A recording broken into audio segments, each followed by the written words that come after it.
How you guys doing? It's me again, Derek Bernard. Today we will be talking about the Smart Truck feature.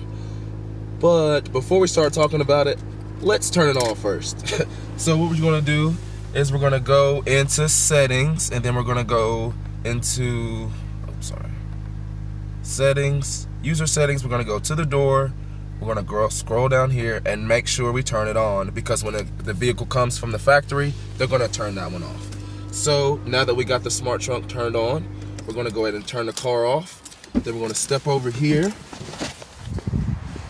And you actually have to wait to be able to activate the smart trunk. The doors have to be locked as well. So we're gonna lock the doors, step away from the vehicle, give it about 10 seconds, and that'll do.